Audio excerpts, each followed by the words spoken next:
नमस्कार दोस्तों, आप सबका स्वागत है आपका अपना यूट्यूब चैनल इसके साइंस क्लासेस पे सर। और आज आप सबके लिए जो मैंने क्वेश्चन लेकर के आया हूं ना, वो सीधे आपके बोर्ड एग्जाम के लिए क्वेश्चन है सर। यानी सर आपका सीधे का सीधे जो क्वेश्चन मैं करवा रहा हूं और वही सब क्वेश्चन आपके एग्जाम में आएगा तो सर वो आएगा। ये 100% ही नहीं 110% गारंटी के साथ।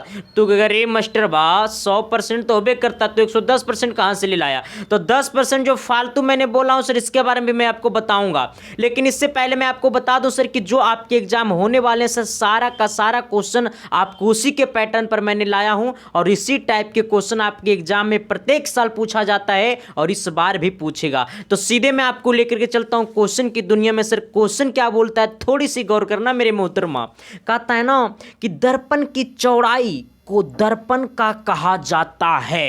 ए सुना सुना इन्हें। हाँ, कहता है दर्पण की चौड़ाई दर्पण का कहा जाता है। देखो इधर, दर्पण की चौड़ाई दर्पण का कहा जाता है क्या? तो दर्पण का कहा जाता है क्या? द्वारक। क्या कहा जाता है सर? द्वारक। क्या कहा जाता है सर? द्वारक। हाँ, तो कहेगा दर्पण की चौड़ाई दर्पण का द्वारक। दर्पण की चौड़ाई दर्पण का द्वारक। दर्पण की चौड़ाई दर्पण का द्वारक। हाँ सर, तो सारे क्वेश्चन को अगर पूछेगा आपके बोर्ड एग्जाम में कि दर्पण की चौड़ाई कहा जाता है दर्पण का द्वारक। क्या कहा जाता है सर? द्वारक। एकदम हिचकिचाना ना है रे बबुआ, सीधे मारना है ठोक करके। हाँ, और आप सबको मैं बता दूं सर कि जो सब क्वेश्चन मैं करवा रहा हूं ये सब क्वेश्चन का आपको पीडीएफ मिल जाएगा। कहाँ? टेलीग्राम पे। एक सेकेंड में बता देना चाहता हूं।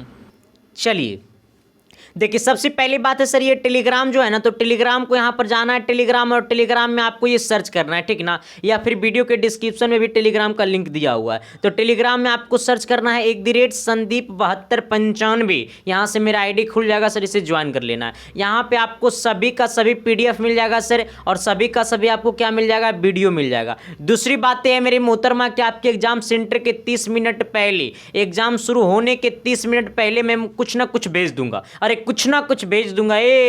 सुना सुना, कुछ ना कुछ भेज दूंगा सर। क्या करना है? कुछ ना कुछ भेज दूंगा।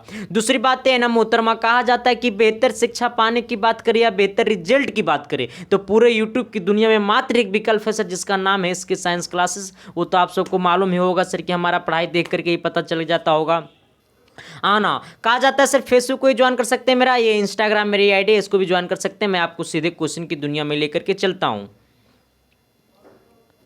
चलिए देखिए सर, कहा जाता है ना कि डायऑप्टर उस लेंस की क्षमता होती है जिसकी फोकस दूरी क्या होती है। अब देखो सर, डायऑप्टर, देखो इधर यहाँ पे गौर करना कि डायऑप्टर बराबर डायऑप्टर क्या चीज है? डायऑप्टर उस लेंस की क्षमता होती है जिसकी फोकस दूरी क्या होती है। देखो इधर सर, लेंस की क्षमता क्या सर? लेंस की क्षमता, लेंस की ये जो क्षमता है, देखो इसको पकड़ना, ये लेंस की क्षमता।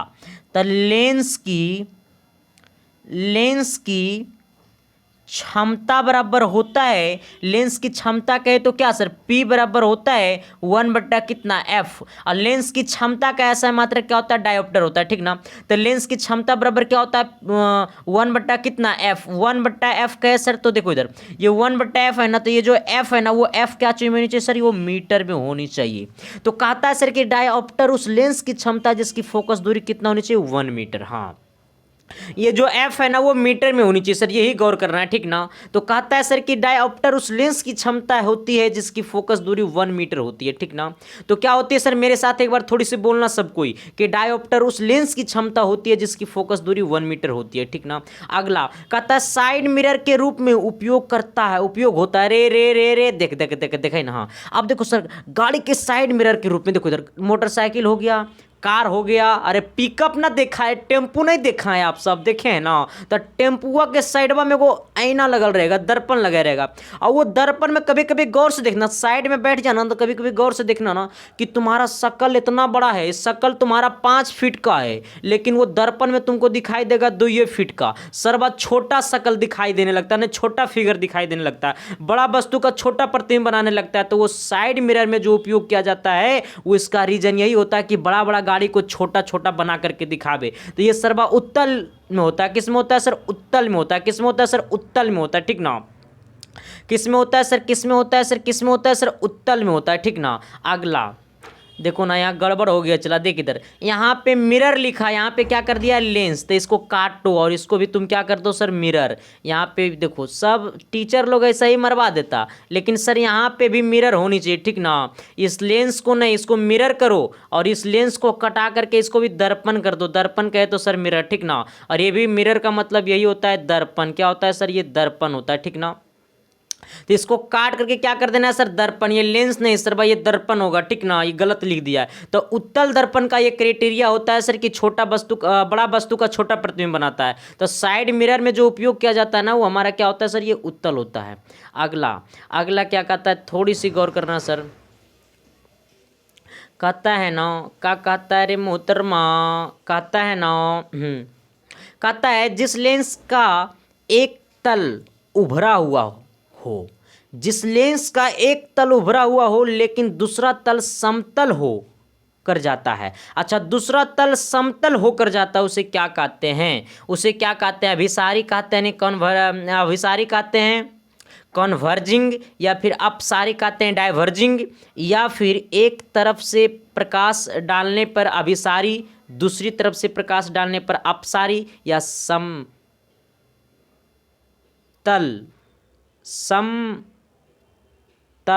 लेंस है ना सर। एक सरवा कैसे कैसे ये सब टाइपिंग करता है, देखो इधर, हाँ आओ इसका आंसर की तरफ आना, देखो इधर यहाँ से आना, कार्य समतल होकर जाता है। तो समतल कहेगा तो सर समतलोत्तल लेंस, ठीक ना। यानी ऑप्शन नंबर कितना होगा सर, तो डी होगा, ठीक ना। यहाँ से पकड़ना, ये समतल से पकड़ना इसको, ठीक ना। आना अगला अगला क्या कहता है मेरे मोहतरमा, कहता है समान दृष्टि के व्यवसाय के लिए देखो इधर सुरस्ट सुर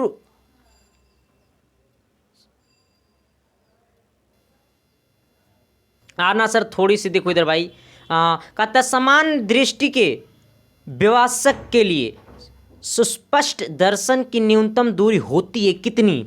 अब देखो सर पूछा न्यूनतम दूरी तो 25 सेंटीमीटर तो सब जानता है। देखो ये सर भाई गलती सलती लिख देता है नरे, इसको लिखना चाहिए कि समान दृष्टि के लिए न्यूनतम दूरी कितना होता है, तो 25 सेंटीमीटर होता है, ठीक ना। ये क्वेश्चन जैसे तैसे घुमा देता है, देखो इधर। अच्छा कुछ कर देगा तो सबको कोई प्रभाव नहीं पड़ेगा। कहता है क्या सर, थोड़ी सी गौर करना। कहता है ना कांच का अपवर्तनांक किस वर्ण के लिए अधिकतम होता है। अच्छा कांच का अपवर्तनांक किसके लिए अधिकतम होता है, तो कांच का जो अपवर्तनांक होता है ना वो वैगनी के लिए अधिकतम होता है। क्यों, क्योंकि वैगनी जो होता है ना वो सबसे क्या होता है सर, सबसे क्या होता है सर, सबसे क्या होता है सर, सबसे ऊपर में कौन होता है, तो लाल होता है। अब देखो सर ये विचलन सबसे ज़्यादा कौन करता है, तो बैगनी सबसे ज़्यादा विचलन करता है, ये 7वां कलर बैगनी है। तो जो सबसे अधिक विचलन करता है उसका अपवर्तनांक किस वर्ण के लिए अधिकतम होगा, तो वैगनी के लिए अधिकतम होगा, ठीक ना, क्योंकि वो सबसे अधिक विचलन करता है, सबसे अधिक विचलन करता है। क्या करता है सर, सबसे अधिक विचलन करता है, क्या करता है, सबसे अधिक विचलन करता है, हाँ ना। अगला अगला कहता है ना सूर्योदय और सूर्यास्त के समय सूर्य का गोल दिखता है, सूर्य का गोल दिखता है किसके कारण।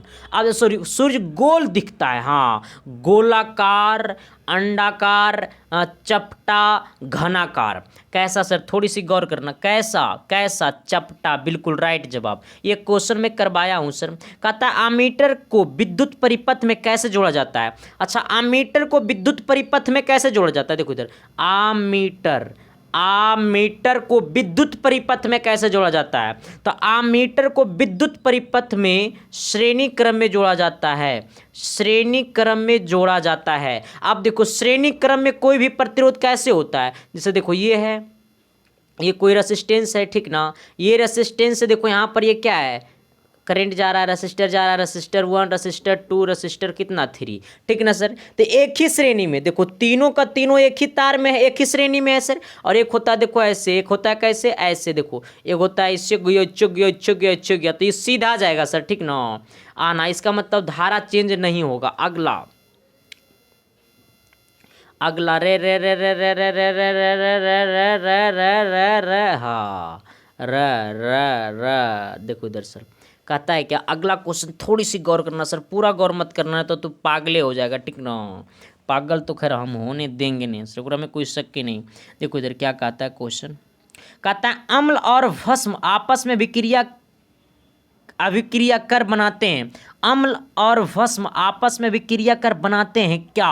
अच्छा देखो, अम्ल और भस्म, अम्ल और क्या, अम्ल एवं भस्म, अम्ल एवं भस्म, ये क्वेश्चन पूछा हुआ है, ठीक ना। तो अम्ल एवं भस्म आपस में जब अभिक्रिया करते हैं ना, तो एक नया चीज बनाता है सर, जिसका नाम होता है लवण। क्या होता है सर? ये लवण, ठीक ना। हाँ, तो अम्ल और भस्म मिलेगा लवण बनाएगा, अम्ल और भस्म मिलेगा लवण बनाएगा। सर बात तो सब पढ़ेगा कि ना पढ़ेगा? पढ़ेगा ना। कहता है ना कि ना देखूं तुझे तो दिया ना भरे। हाँ सर, जिया ना भरे, दिया ना भरे, जिया ना भरे। अब देखो सर, अगला क्वेश्चन थोड़ी सी गौर करना सर। अगला क्वेश्चन कहता है ना, निम्नलिखित में कौन विजातीय यौगिक है? अरे रे रे रे भाई, रे रे रे, आंख मिटकाएगा, देखो इन्हें। कहता है निम्नलिखित में कौन विजातीय यौगिक है? अब देखो सर, ये जो क्वेश्चन मैं करवाऊंगा ना, इसमें से तू सो आजमाना कि सर कितना में कितना मेरा सही रहा। अच्छा, कह रहा है निम्नलिखित में कौन विजातीय यौगिक है? अच्छा, निम्नलिखित में कौन विजातीय यौगिक है? जल्दी जल्दी कमेंट करो, जल्दी कमेंट करो।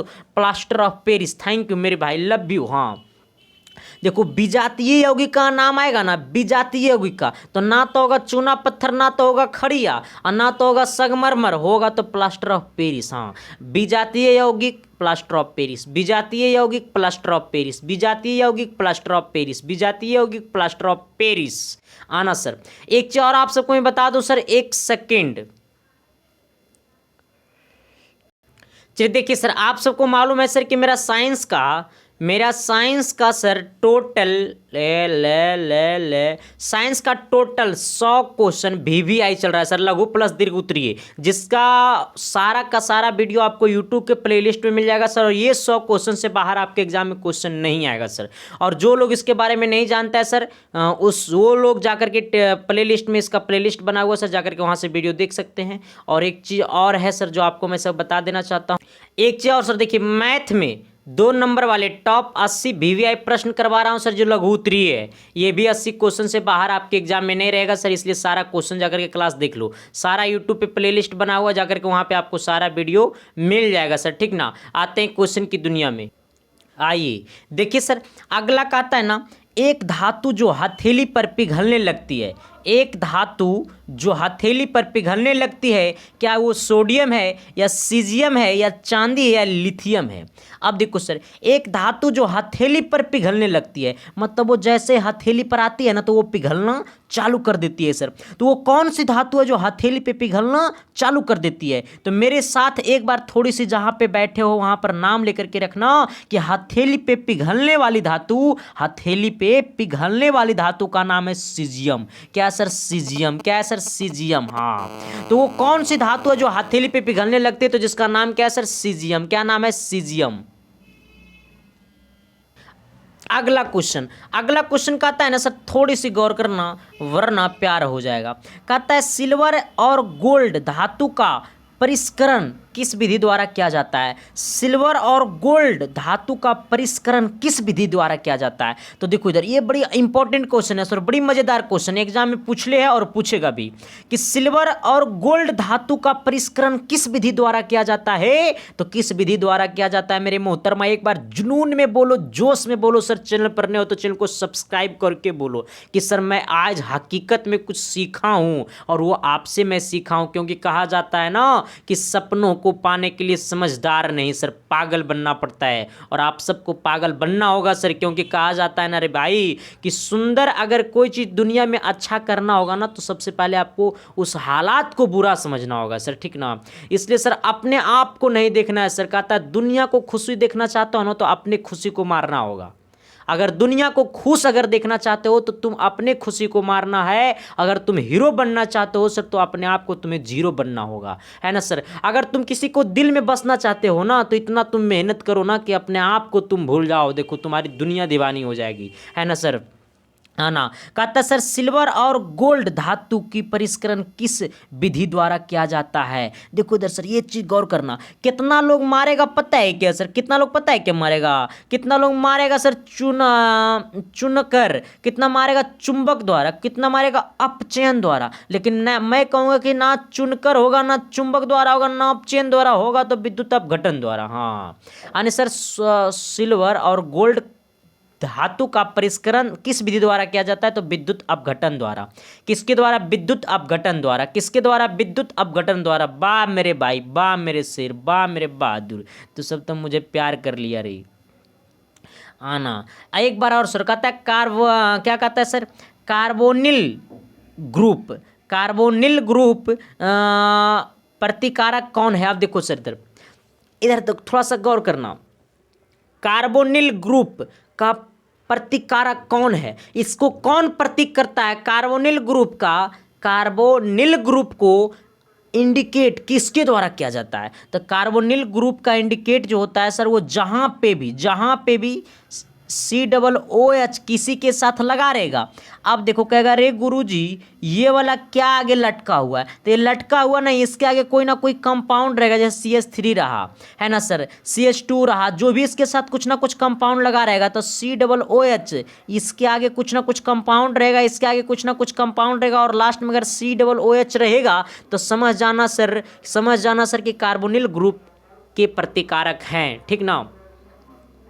अगला कहता है प्रथम कार्बनिक यौगिक यूरिया का संश्लेषण किसने किया था?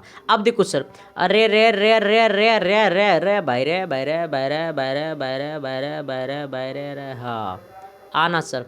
अब देखो सर, थोड़ी सी गौर करो, मैं कहता हूँ कि पूरा नहीं सर, थोड़ी सी गौर करो। कहता है क्या कि प्रथम कार्बनिक यौगिक यूरिया का संश्लेषण किसने किया था? तो प्रथम बोहर ने किया था। मैंने सर ये चीज़ पढ़ाया हूँ, शायद मैं लग रहा है पढ़ाया हूँ, है ना। बोहर ने, किसने किया था सर? बोहर ने, हाँ।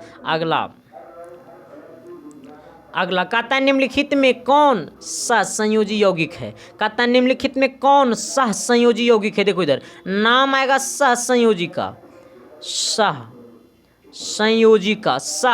संयोजी का, ठीक ना। सह संयोजी का नाम आएगा, सह संयोजी का, ठीक ना, नाम आएगा सह संयोजी का ना। सह संयोजी का नाम आएगा तो CH4 मारना, ठीक ना। क्या मारना सर? सह संयोजी का नाम आएगा तो CH4 मारना। क्या मारना है? CH4 मारना, ठीक ना। तो सह संयोजी का नाम आएगा तो CH4 मारना। मेरे मोहतरमा, मेरी बात आपकी दिलो दिमाग तक गई। कहता है मेथिल एल्कोहल CH3OH का IPSC नेम क्या है? देखो इधर सर, ये चीज मैं पढ़ाया हूँ सर। देखो इधर एल्कोहल तो 9 लगेगा, यहाँ पे कितना कार्बन? तो ये एक कार्बन, तो एक कार्बन में क्या होता है सर? ये मिथ होता है। क्या होता है सर? मिथ होता है। तब मिथेनॉल, OH लगा हुआ तो हो जाएगा मिथेनॉल, यानी ऑप्शन नंबर ए, मिथेनॉल। बात समझ में नहीं? CH3 है ना, ये OH है ना, तो ये OH तो लगा दिया नॉल को, एल्कोहल नॉल को लगा दिया, लेकिन CH3 तो कितना कार्बन? ये एक कार्बन ना है, तो एक कार्बन में क्या होता है सर? ये मेथ होता है, ठीक ना। अब मेथेनॉल, यहाँ पर OH लगा हुआ है तो मेथेनॉल, यानी ऑप्शन नंबर ए। एक कार्बन में मेथ, 2 कार्बन में इथ, लेकिन नहीं होगा, 2 कार्बन में इथिन, 3 कार्बन में प्रोपिन, तो ये सब तो नहीं होगा क्योंकि कार्बन यहाँ पर एक है, तो होगा मिथेनॉल। अगला UPSC ने पढ़ाया था सर, मैंने पूरा नहीं पढ़ाया, उसका एक और क्लास लूंगा, ठीक ना। अगला सर देखो इधर, ला ला ला ला ला मेंडलीफ ने अपनी आवर्त सारणी तैयार करने के लिए कौन सा मापदंड अपनाया? तो मेंडलीफ ने जब अपना आवर्त सारणी बनाया ना, मेंडलीफ ने अपनी आवर्त सारणी तैयार करने में कौन सा मापदंड अपनाया? तो मेंडलीफ अपनी आवर्त सारणी तैयार करने में जो मापदंड अपनाया सर, वो कौन सा मापदंड अपनाया? तो मेंडलीफ ने अपनी आवर्त सारणी तैयार करने के लिए कौन सा मापदंड अपनाया? तो परमाणु द्रव्यमान, हाँ। तो मेंडलीफ ने अपनी आवर्त सारणी तैयार करने के लिए कौन सा मापदंड अपनाया? तो परमाणु द्रव्यमान, ठीक ना। अगला कहता सर कि एक वर्ग एक के तत्व कहलाते हैं, सर क्षार धातुएं। क्या कहलाते हैं? क्षार धातुएं, ठीक ना। तो वर्ग एक के तत्व कहलाते हैं क्षार धातुएं। क्या कहलाते हैं सर? क्षार धातुएं। वर्ग एक के तत्व कहलाते हैं क्षार धातुएं। क्या कहलाते हैं? क्षार धातुएं, ठीक ना। अगला क्वेश्चन क्या कहता है सर? थोड़ी सी गौर करना वरना प्यार हो जाएगा। आओ अगला कहता है क्या सर? कहता है ना मछलियों में शोषण होता है। अच्छा, मछलियों में शोषण होता है कहाँ से? देखो इधर सर, मछलियों में शोषण होता है कहाँ से? शरीर की सतह से होता है। कहाँ से होता है सर? शरीर की सतह से होता है। यानी ऑप्शन नंबर कितना होगा सर? ऑप्शन नंबर आपका कितना होगा सर? ऑप्शन नंबर कितना होगा सर? ऑप्शन नंबर कितना होगा सर? सी होगा। नहीं रे भाई, क्लोरोमा से होता है। क्या होता है सर, इसको थोड़ा सा काटो तो। ना ना ना ना ना ना ना ना ना ना ना ना ना ला ला ला ला ला ला। अब देखो सर, हाँ क्वेश्चन क्या बोला कि मछली, किसका, मछली है ना सर, तो मछली का, मछली में श्वसन होते हैं तो क्लोरोम, क्लोरोम के द्वारा, किसके द्वारा, क्लोरोम के द्वारा है ना, क्लोरोम के द्वारा, किसके द्वारा, क्लोरोम के द्वारा। ने ऑप्शन नंबर कितना होगा सर, ये डी होगा। ठीक ना, कितना होगा, डी होगा। कितना होगा सर, डी होगा। अगला देखो, अगला कहता है कुत्पाद, कुत्पाद किसमें पाया जाता है, कुत्पाद किसमें पाया जाता है सर, कुत्पाद किसमें पाया जाता है, अमीबा में पाया जाता है। किसमें पाया जाता है, अमीबा में। कुत्पाद किसमें पाया जाता है सर, अमीबा में पाया जाता है। फिर से गौर करना, कुत्पाद किसमें पाया जाता है सर, तो ये अमीबा में पाया जाता है। किसमें पाया जाता है, अमीबा में पाया जाता है। अगला कहता है मानव हृदय का औसत प्राकुंचन दाब है लगभग कितना। देखो इधर सर, मानव हृदय का औसत प्राकुंचन दाब है लगभग कितना। देखो इधर ये गौर करना, मानव हृदय का औसत प्राकुंचन दाब है लगभग कितना। प्राकुंचन दाब लगभग कितना, 90 mmHg। 90 mmHg क्या, प्राकुंचन दाब लगभग कितना, 90 mmHg, 90 mmHg। ठीक ना। अगला ऑक्सीजन है क्या, ऑक्सीजन क्या है सर, तो ऑक्सीजन जो है ना, वो ऑक्सीजन क्या, तो ऑक्सीजन एक हार्मोन है। क्या है सर, ये हार्मोन है। ठीक ना, गौर करना, कहेगा ऑक्सीजन है तो एक हार्मोन। क्या है सर, एक हार्मोन। क्या, एक हार्मोन। समझ में आया रे, नहीं समझ में आया है, ना समझ में आया तो समझा दे। हाँ, ऑक्सीजन क्या है, तो ऑक्सीजन एक हार्मोन है। क्या है, एक हार्मोन है। ठीक ना। अगला देखो, कहता है ना कि हार्मोन स्वत्रित होता है कहाँ। अब देखो सर, ये थोड़ी सी गौर करना, ये जो क्वेश्चन है ना बड़ी मजेदार है। अंता सत्रवी ग्रंथि से, अंता सत्रवी ग्रंथि से, नहीं ऑप्शन नंबर आपका ए होगा सर। अगला गौर करो, थायराइड ग्रंथि उपस्थित होती है कहाँ पे, थायराइड ग्रंथि उपस्थित होती है कहाँ पे, थायराइड ग्रंथि उपस्थित होती है कहाँ पे। गौर करो, थायराइड ग्रंथि उपस्थित होती है कहाँ पे, ट्रॉकिया के दोनों ओर, ट्रॉकिया के दोनों ओर, ट्रॉकिया के दोनों ओर। ठीक ना सर, ऑप्शन नंबर आपका बी। तो थायराइड ग्रंथि उपस्थित होती है ट्रॉकिया के दोनों ओर। ठीक ना, तो थायराइड ग्रंथि उपस्थित होती है कहाँ पे, ट्रॉकिया के दोनों ओर। ठीक ना, तो थायराइड ग्रंथि उपस्थित होती है कहाँ पे, तो ट्रॉकिया के दोनों ओर। अगला कहता है क्या, गौर करना, कहता है मानव मदा के जनन तंत्र का भाग नहीं है। अच्छा, मानव मदा के जनन तंत्र का भाग नहीं है। अच्छा, मानव मदा के जनन तंत्र का भाग नहीं है, कौन नहीं है। अच्छा, अब देखो सर, अंडाशय या गर्भाशय या शुक्रवाहिका या फिर डिंबावाहिनी, कौन नहीं है। अब देखो सर, ये गौर करना, थोड़ी सी शुक्रवाहिका, बिल्कुल राइट जवाब। तो मानव मदा के जनन तंत्र का भाग नहीं है, तो शुक्रवाहिका ऑप्शन नंबर होगा सी। कितना होगा रे, सी। कितना होगा रे, सी। हाँ, तो मानव मदा के जनन तंत्र का भाग नहीं है, शुक्रवाहिका नहीं है सर। ठीक ना। अगला देखो, अगला कहता है ना कि पतियों द्वारा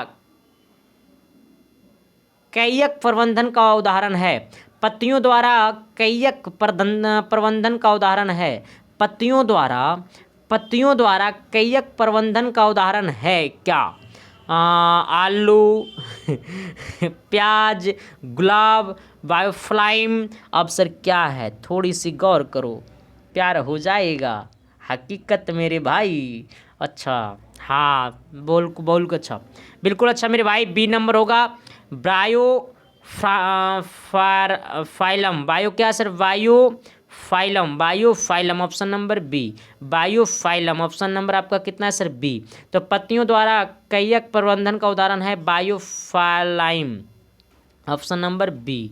ठीक ना, ऑप्शन नंबर बी। अगला गौर करना सर, अगला कहता है कि विभिन्नता का मुख्य कारण क्या है, विभिन्नता का मुख्य कारण क्या है। समसूत्री विभाजन, अब देखो सर, अदृश्यसूत्री विभाजन, आसाम सूत्री विभाजन, इनमें से सभी। अब देखो सर यहाँ पे गौर करना, कह रहा विभिन्नता का मुख्य कारण क्या है, तो विभिन्नता का मुख्य कारण जो है ना, विभिन्नता का मुख्य कारण जो है ना, विभिन्नता का मुख्य कारण जो है ना, विभिन्नता का मुख्य कारण जो है ना, हाँ, अद्रसूत्री विभाजन, बिल्कुल राइट जवाब। थैंक यू मेरे भाई, लव यू मेरे भाई।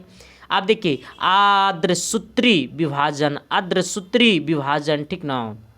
अगला कहता है सर मानव के लिंग गुणसूत्र कौन है, मानव के लिंग गुणसूत्र कौन है, X Y X X X A and B दोनों। अब देखो सर, देखो यहाँ पे गौर करना, मानव के लिंग गुणसूत्र कौन है। अच्छा तुरार के कौन हो, जल्दी कमेंट कर, जल्दी कमेंट कर सर, सब कोई कमेंट करेगा। हाँ बहुत अच्छा, एक्स बाई एक्स एक्स दोनों, ए और यानी ऑप्शन नंबर सी, ए और बी दोनों, बिल्कुल राइट जवाब। थैंक यू मेरे भाई, लव यू मेरे भाई, दिल से प्यार करूंगा यार। अगला क्वेश्चन क्या कहता है, थोड़ी सी गौर करना।